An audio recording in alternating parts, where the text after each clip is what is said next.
अस्सलाम वालेकुम नाज़रीन, माया सनागुल ताली से रियाहो न्यू मैरान न्यूज़ रुकयूं था खबरन डा खबर शामिल कई पिया टनो आदम रिपोर्ट मंठार अली चांडीअ जी मंशात फ़रोश गिरफ्तार हीरोइन शराब सवें गुटका पुड़ियों हथ सांगड़ तफ़सील मूजिब SSP सांगड़ गुलाम नबी केरियो जी निगरानी में ज़िले के मुख्तलिफ़ थानन की हदन में कार्रवाइयूं कयूं वयूं आहिनि। जोल पुलिस मंशात फ़रोश फैज़ मोहम्मद खासकिली वटां 45 ग्राम हीरोइन हथ करे वरती है।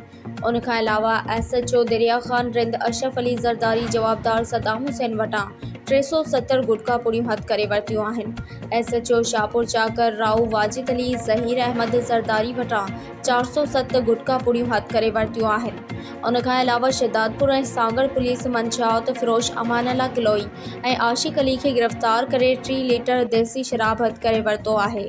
गिरफ्तार समूरन मंशात फ़रोशन खिलाफ़ मंशियात एक्ट जे कलमनि तहत केस दाख़िल कया विया आहिनि।